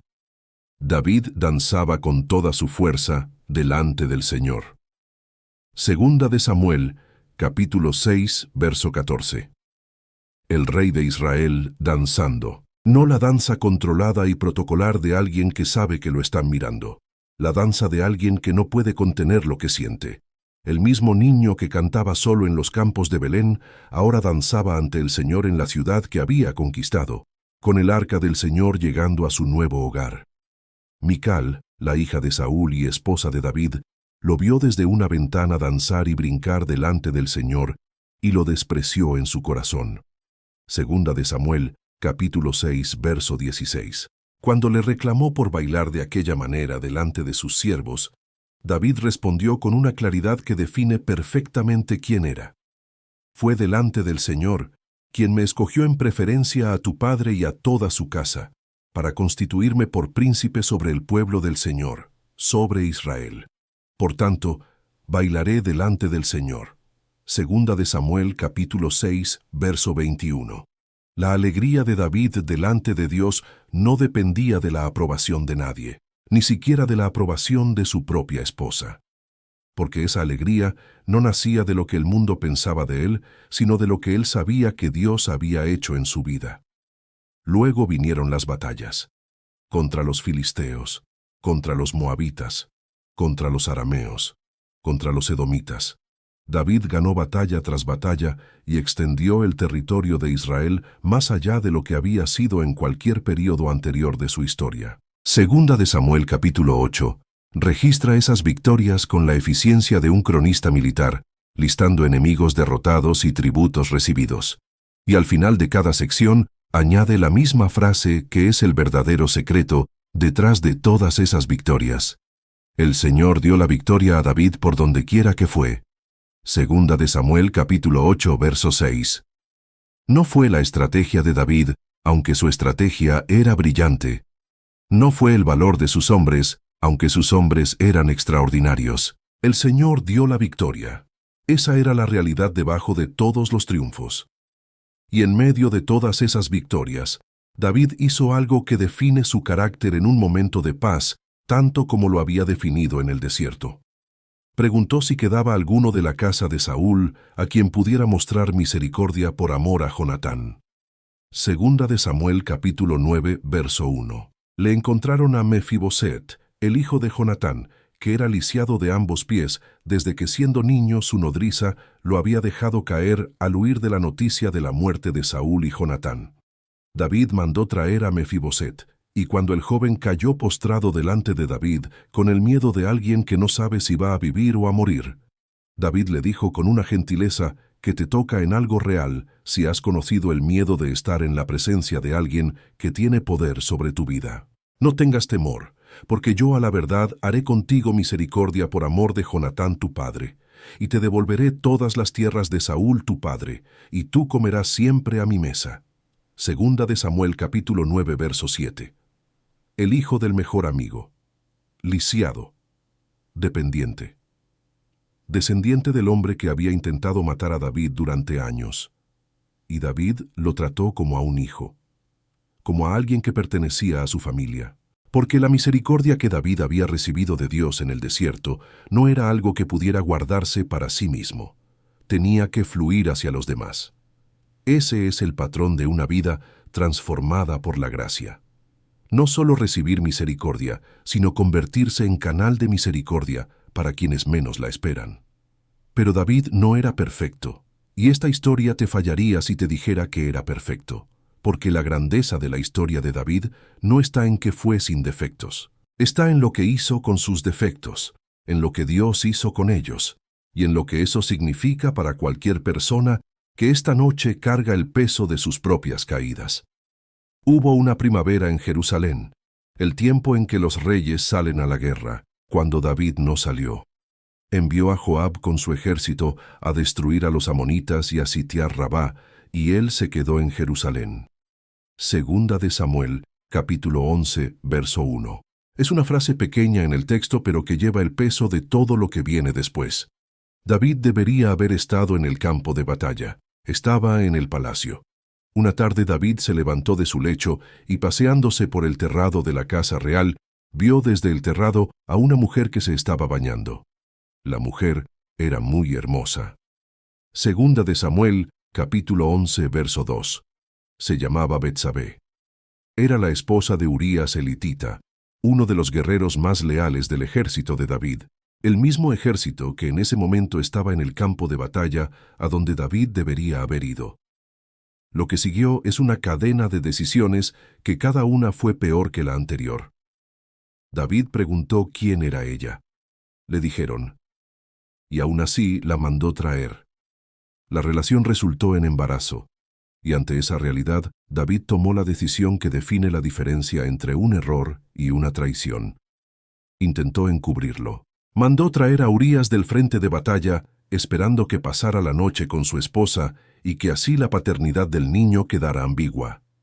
Pero Urías mostró en ese momento la lealtad que David en ese instante había abandonado.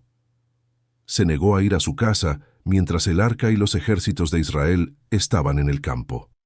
Dijo que no podía comer y beber y dormir con su mujer mientras sus compañeros estaban durmiendo en el campo abierto. Segunda de Samuel, capítulo 11, versos 11. Urías, el hitita, el extranjero, mostró más integridad que el rey de Israel en ese momento. David intentó emborracharlo. Urías siguió sin ir a su casa. Y entonces David tomó la decisión más oscura de toda su vida. Escribió una carta a Joab, el comandante del ejército, instruyendo que pusieran a Urías en la primera línea de la batalla más feroz y que luego se retiraran para que fuera herido y muriera. Segunda de Samuel, capítulo 11, versos 14 y 15. Y le envió la carta con el propio Urías. Piensa en eso. David escribió la sentencia de muerte de un hombre inocente y la envió en manos del propio condenado. Urías llevó su propia sentencia de muerte sin saberlo, con la lealtad de un soldado que obedece las órdenes de su rey, hasta el lugar donde esas órdenes lo matarían. Urías murió. David tomó a Betsabé como esposa, y el texto pronuncia su veredicto con una sobriedad que es más pesada que cualquier condena dramática. Pero esto que David había hecho fue desagradable ante los ojos del Señor. Segunda de Samuel capítulo 11, verso 27. No fue descartado por eso, no fue rechazado como rey, no fue olvidado como el ungido de Dios. Pero lo que hizo fue desagradable ante los ojos del Señor. Y Dios no lo ignoró. Dios envió a Natán. El profeta llegó ante David con una historia. Un hombre rico con muchos rebaños. Un hombre pobre con una sola oveja que había criado como hija, que comía de su plato, que bebía de su vaso, que dormía en su seno. Y un visitante llegó donde el hombre rico. Y el hombre rico, en lugar de tomar de sus propios rebaños, tomó la única oveja del hombre pobre y la preparó para su huésped. Segunda de Samuel, capítulo 12, versos 1 al 4. El texto dice que la ira de David se encendió en gran manera contra ese hombre. Dijo que merecía morir, que pagaría 4 veces la oveja. Primera reacción de indignación moral ante una injusticia. Y entonces Natán le dijo las 3 palabras que cambiaron todo. Tú eres ese hombre. Segunda de Samuel, capítulo 12, verso 7. No hubo respuesta filosófica. No hubo defensa. No hubo el tipo de argumentación que los poderosos despliegan cuando son confrontados con su propio pecado. David respondió con 5 palabras. He pecado contra el Señor. Segunda de Samuel, capítulo 12, verso 13. 5 palabras. Ninguna excusa, ningún contexto, ninguna comparación con otros reyes que habían hecho cosas peores. Solo la verdad más limpia que puede pronunciar un ser humano en el momento de su mayor vergüenza. Y Natán respondió con algo que todavía hoy, después de todos los milenios que han pasado, sigue siendo una de las frases más asombrosas de toda la Biblia Sagrada. El Señor también ha remitido tu pecado. No morirás. Segunda de Samuel, capítulo 12, verso 13. El perdón fue inmediato, no porque el pecado no importara. No porque las consecuencias no fueran reales. Las consecuencias fueron devastadoramente reales. El niño que Betsabé había concebido murió a los 7 días. El dolor de David por esa pérdida fue tan profundo que sus siervos tenían miedo de decirle que el niño había muerto, porque lo habían visto llorar y ayunar mientras el niño estaba enfermo y temían lo que haría al escuchar que había muerto. Segunda de Samuel, capítulo 12, versos 17 al 18. Y cuando se lo dijeron, David se levantó, se lavó, se ungió y pidió que le dieran de comer. Sus siervos, confundidos, le preguntaron cómo podía comer cuando el niño había muerto si había llorado y ayunado mientras vivía. Y David respondió con algo que revela la profundidad de su comprensión de Dios y del duelo. Mientras el niño aún vivía, yo ayunaba y lloraba diciendo, ¿quién sabe si Dios tendrá compasión de mí y vivirá el niño? Mas ahora que ha muerto, ¿para qué he de ayunar? ¿Podré yo hacerle volver? Yo voy a él, mas él no volverá a mí. Segunda de Samuel, capítulo 12, versos 22 y 23. David era capaz de sostener el duelo y la fe al mismo tiempo, de llorar sin perder la confianza, de enfrentar la consecuencia sin hundirse en la desesperación permanente. Ese equilibrio entre la honestidad del dolor y la persistencia de la fe es una de las cosas más extraordinarias del carácter de David. Pero las consecuencias del pecado de David no terminaron con la muerte del niño.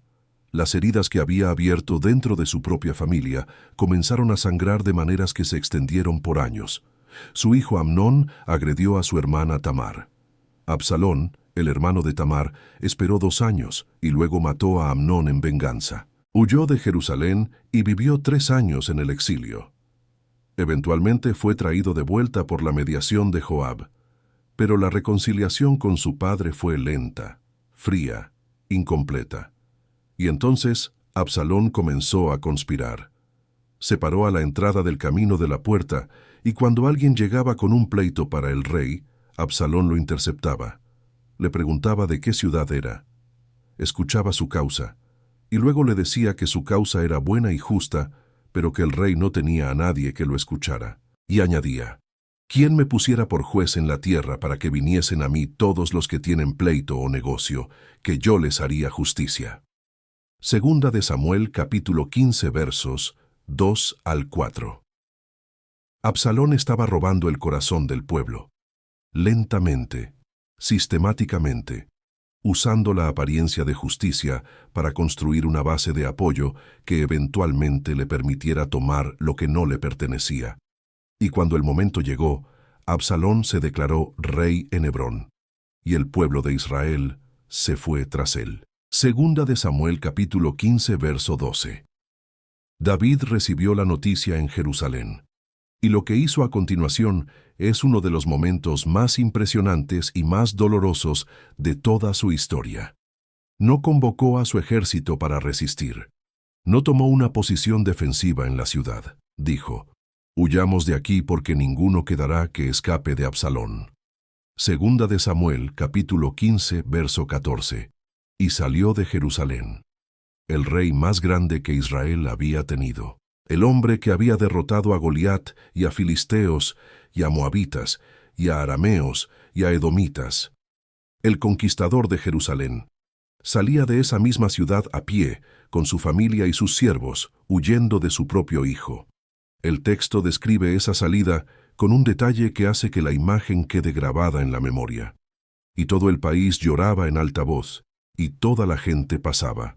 Segunda de Samuel, capítulo 15, verso 23. Era una procesión de duelo, no de derrota militar, sino de derrota familiar. El tipo de fracaso que duele en un lugar donde ninguna armadura puede proteger, porque es el fracaso del amor propio. David subió por la cuesta del Monte de los Olivos, llorando, con la cabeza cubierta y los pies descalzos.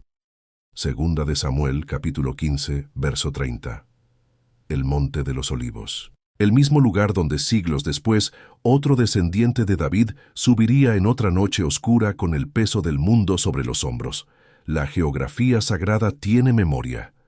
En el camino de esa huida, un hombre de la familia de Saúl llamado Simei salió maldiciendo a David, arrojándole piedras y tierra. Le gritaba: «Fuera, fuera, hombre sanguinario y perverso». Segunda de Samuel, capítulo 16, verso 7. Abisai, el sobrino de David, le pidió permiso para ir a cortar la cabeza de Simei. Y David respondió con una humildad que solo puede venir de alguien que ha procesado profundamente lo que fue la confrontación de Natán. «Dejadlo que maldiga, porque el Señor se lo ha dicho. Quizás el Señor mirará mi aflicción y me devolverá bien en lugar de sus maldiciones de hoy». Segunda de Samuel, capítulo 16, versos 11 y 12. El rey humillado, recibiendo las maldiciones de un hombre amargado, con la misma apertura con que había recibido las palabras de reprensión de Natán. Porque David había aprendido que cuando Dios te reprende, incluso cuando la reprensión llega a través de fuentes imperfectas, la respuesta correcta es la humildad y no la defensa. La rebelión de Absalón terminó de la manera que David no había querido que terminara. En la batalla en el bosque de Efraín, el ejército de Absalón fue derrotado. Y Absalón mismo, montando en su mula, se metió por debajo de las ramas de una gran encina y quedó prendido del cuello entre las ramas mientras la mula seguía adelante. Segunda de Samuel, capítulo 18, verso 9. Joab, sin esperar órdenes de David, lo mató. Cuando David recibió la noticia, el texto registra su reacción con una desnudez emocional que no intenta embellecerla. Entonces el rey se turbó y subió a la sala de la puerta y lloró. Y al subir decía así: «Hijo mío, Absalón, hijo mío, Absalón. ¿Quién me diera que muriera yo en lugar de ti, oh Absalón, hijo mío, hijo mío?» Segunda de Samuel, capítulo 18, verso 33. El rey victorioso, el padre destrozado, los dos al mismo tiempo. La victoria militar que no podía consolar al corazón de un padre que había perdido a su hijo. ¿Has sentido alguna vez que una victoria en un lugar de tu vida no alcanza a compensar una pérdida en otro lugar? Que el éxito que el mundo ve no mitiga el dolor que llevas adentro. Que hay tipos de sufrimiento que no se curan con más logros ni con más victorias, sino que tienen que ser atravesados con humildad y con fe. David lo sabía y siguió siendo rey. Siguió tomando decisiones, siguió mirando hacia Dios. No porque el dolor hubiera desaparecido, sino porque había algo en él que entendía que la vida continúa incluso cuando el corazón está roto, y que Dios es suficientemente grande para sostener los dos al mismo tiempo. Los últimos años de la vida de David fueron años de preparación silenciosa. No de gloria nueva, sino de legado construido con paciencia y amor. Hubo un error más. Un censo del pueblo que Dios había prohibido y que David ordenó de todas maneras, movido por un orgullo que el propio texto asocia con la influencia del adversario.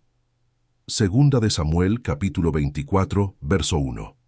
El número importaba para David, quería saber cuántos hombres tenía, quería la seguridad de los números, quería la certeza que da ver en una cifra el tamaño de lo que has construido. Cuando terminó el censo y la cifra llegó a sus manos, el texto dice que le pesó en su corazón a David. Reconoció lo que había hecho y oró con una honestidad que ya era característica de él. Yo he pecado gravemente por haber hecho esto. Mas ahora, oh Señor, te ruego que quites el pecado de tu siervo, porque yo he hecho muy neciamente. Segunda de Samuel, capítulo 24, verso 10. Gad.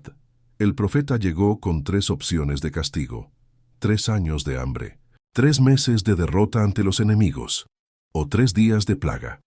Y David respondió con algo que define perfectamente la naturaleza de su relación con Dios a lo largo de toda su vida. Estoy en grande angustia. Caigamos ahora en mano del Señor, porque sus misericordias son muchas, mas no caiga yo en mano de hombres. Segunda de Samuel capítulo 24, verso 14.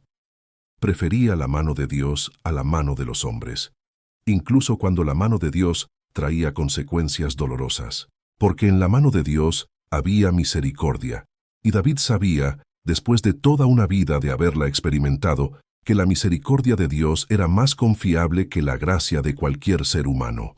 La plaga cayó. 70,000 personas murieron en 3 días. Y cuando el ángel extendió su mano sobre Jerusalén para destruirla, Dios se arrepintió del mal y le dijo al ángel que hería al pueblo: «Basta ahora, retira tu mano». Segunda de Samuel, capítulo 24, verso 16. David vio al ángel que hería al pueblo y oró con esa característica humildad que nunca lo abandonó completamente. Yo pequé, yo hice la maldad. ¿Qué hicieron estas ovejas? Te ruego que tu mano se vuelva contra mí y contra la casa de mi padre. Segunda de Samuel, capítulo 24, verso 17. El rey tomando sobre sí mismo la responsabilidad de lo que había causado, pidiendo que el peso cayera sobre él y no sobre el pueblo que no había pedido ese censo. Y en ese lugar, en la era de Araúna el Jebuseo, donde David construyó un altar al Señor, donde el ángel se detuvo, Dios marcó el lugar donde eventualmente se construiría el templo. El lugar más sagrado de Israel comenzó siendo el lugar donde David reconoció su pecado y pidió misericordia. En sus últimos años, David se dedicó a preparar lo que su hijo Salomón necesitaría para construir el templo. El texto en Primera de Crónicas, capítulo 22, registra esa preparación con un detalle que revela tanto amor como cualquier cosa que David hizo en su vida. Preparó hierro en abundancia para los clavos de las puertas y para las uniones, y bronce en cantidad que no se podía pesar. También madera de cedro 50, y piedra y oro y plata en cantidades que superaban cualquier cálculo. Primera de Crónicas, capítulo 22, versos 3 y 4. Todo eso para un edificio que él sabía que no vería terminado. Un templo que sus manos no podrían construir porque Dios le había dicho que su hijo sería quien lo hiciera. Y David lo preparó de todas maneras, con la misma generosidad con que había preparado a sus hombres en el desierto. Con el amor de quien entiende que el propósito de la propia vida no es solo lo que uno termina, sino lo que uno hace posible para quienes vienen después. Llamó a Salomón antes de morir, y lo que le dijo en ese momento no fue un inventario de victorias, no fue un recordatorio de Goliat, no fue el relato de las campañas militares ganadas. Le dijo algo que era el destilado de toda una vida de aprendizaje sobre lo que realmente importa.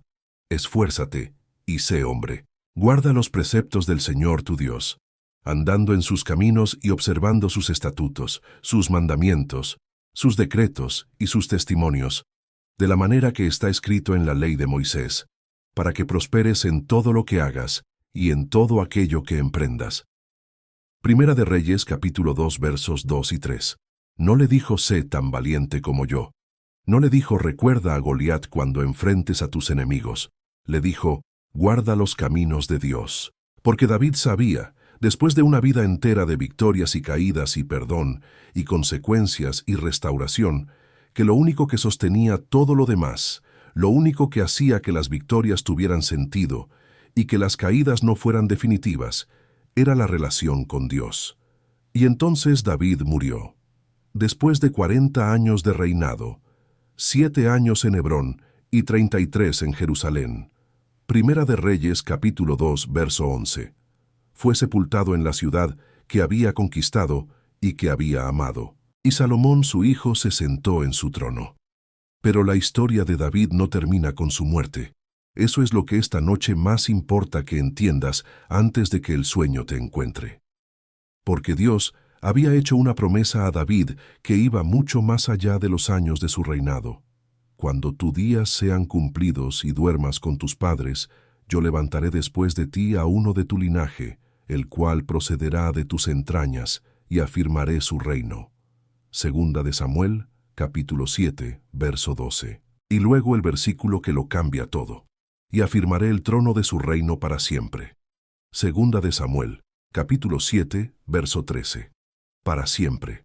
No para 40 años. No hasta la siguiente generación. Para siempre. Esa promesa no se cumplió con Salomón, aunque Salomón construyó el templo. No se cumplió con ninguno de los reyes que vinieron después de Salomón, algunos buenos y muchos no tanto, a través de las centurias turbulentas de la monarquía dividida y del exilio. Se fue cumpliendo como se cumplen las promesas más grandes de Dios. Lentamente, en capas, a través de generaciones que a veces ni siquiera sabían que eran parte de su cumplimiento. Hasta que en Belén, la misma ciudad donde David había cuidado ovejas en los campos, la misma ciudad donde el perfume del tomillo silvestre mezclado con el olor de las ovejas llenaba el aire al caer la tarde, nació un niño. Los ángeles dijeron a los pastores que estaban en los campos, os ha nacido hoy en la ciudad de David un Salvador, que es Cristo el Señor. Lucas capítulo 2, verso 11. En la ciudad de David, el mismo polvo, las mismas colinas, el mismo viento que baja de las colinas de Judá. Y en ese mismo lugar, en ese mismo suelo donde David aprendió a confiar en Dios en la oscuridad antes de aprender a vencer gigantes, llegó al mundo el cumplimiento de la promesa que Dios le había hecho a ese niño olvidado en el campo. El ángel que anunció su nacimiento no dijo que llegaba el hijo de Abraham, aunque también lo era. No dijo el hijo de Moisés, aunque Moisés también estaba en esa línea. Dijo el nacido en la ciudad de David, porque de todos los nombres que podían describir al que llegaba, el nombre de David era el que Dios eligió para anclar ese momento en la memoria de su pueblo. Eso es el legado de David. No solo sus batallas, no solo sus salmos, aunque esos salmos han acompañado el llanto y la alabanza de la humanidad durante 3000 años. No solo su reino, aunque su reino fue el más glorioso de la historia de Israel. Su legado es que fue el eslabón que Dios eligió para conectar la promesa más antigua con su cumplimiento más pleno. Fue el punto donde la historia humana y el plan eterno de Dios se encontraron de una manera que todavía hoy, en esta noche, en el lugar donde estás escuchando esto, sigue siendo relevante y real. Y esta noche, mientras el sueño comienza a encontrarte, mientras la respiración se va haciendo más lenta y el mundo de afuera empieza a alejarse un poco, hay 3 preguntas que quiero que te lleves contigo. No tienes que responderlas ahora. Solo llévalas como se llevan las estrellas del desierto de Belén cuando se miran desde abajo, sin necesidad de atraparlas, solo con la conciencia de que están ahí. ¿Qué gigante estás mirando desde la distancia esta noche, convencido de que es demasiado grande, cuando quizás Dios ya te ha dado las piedras que necesitas en los momentos difíciles que ya viviste y que todavía no has reconocido como preparación? ¿En qué campo oscuro y aparentemente olvidado está Dios contigo ahora mismo, aunque todavía no hayas sido llamado a la sala donde ocurren las cosas que el mundo considera importantes? ¿Y qué legado estás construyendo, no para tu propia gloria, sino para los que vendrán después de ti, aunque quizás nunca veas terminado lo que estás comenzando? No las respondas esta noche. Solo déjalas reposar en tu corazón mientras el sueño llega. Piensa en David esta noche, no en el rey con la corona, no en el guerrero con la honda levantada. Piensa en el niño en el campo, solo con sus ovejas, solo con Dios, cantando canciones que nadie más escucha todavía, sin saber que Dios lo está mirando, sin saber que esa soledad es preparación y no abandono, sin saber que el campo de hoy es el palacio de mañana y que las piedras del arroyo de hoy son las que derribarán al gigante cuando llegue el momento. Tú también estás siendo preparado, aunque no lo veas todavía. Aunque la espera se sienta demasiado larga, aunque el campo donde estás parezca demasiado pequeño para lo que llevas adentro, Dios ve lo que el mundo no ve. Dios mira el corazón cuando el mundo mira la apariencia. Y lo que Dios ve en ti esta noche, en este preciso momento, es suficiente. Las frases se acortan ahora. El cuerpo se hace más pesado. La respiración se hace más lenta. Y en ese espacio entre el sueño y la vigilia, deja que esto se asiente en lo más profundo de tu corazón. El niño que nadie llamó fue el que Dios eligió. Y Dios también te ha elegido a ti. Descansa. Si esta historia tocó tu corazón esta noche, escribe en los comentarios esta frase: Dios también me ve a mí. Al escribirlo, estás dejando una huella de fe que alguien que llegue aquí esta noche, en su momento más oscuro, necesitará encontrar. No lo subestimes. Tu comentario puede ser la piedra que alguien más necesite para enfrentar a su propio Goliat mañana por la mañana. Y si conoces a alguien que está en su propio desierto esta noche, que lleva demasiado tiempo esperando sin ver resultados, que se siente olvidado, o demasiado pequeño para la promesa que Dios puso en su corazón, comparte esta historia con esa persona.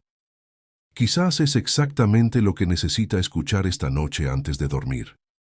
Señor, esta noche te traemos el corazón de cada persona que está escuchando. Los que llevan demasiado tiempo en el campo esperando ser llamados. Los que han enfrentado gigantes que parecían imposibles. Los que han caído y se preguntan si el perdón de verdad alcanza tan profundo como cayeron. Los que están en su propio desierto sin saber cuándo terminará. Los que preparan algo que quizás nunca verán terminado, pero que siguen construyendo con amor y con fe. Señor, que esta noche sepan que tú los ves, que tú los amaste antes de que fueran ungidos, antes de que fueran reconocidos, antes de que el mundo supiera sus nombres. Que tu historia con ellos, como tu historia con David, todavía no ha terminado, y que en tu mano Incluso lo roto se convierte en algo que vale la pena. Amén. El Señor es mi pastor. Nada me faltará. En lugares de delicados pastos me hará descansar. Junto a aguas de reposo me pastoreará. Salmo 23, versos 1 y 2. Te espero en el siguiente video. Que Dios te bendiga y descansa. Buenas noches.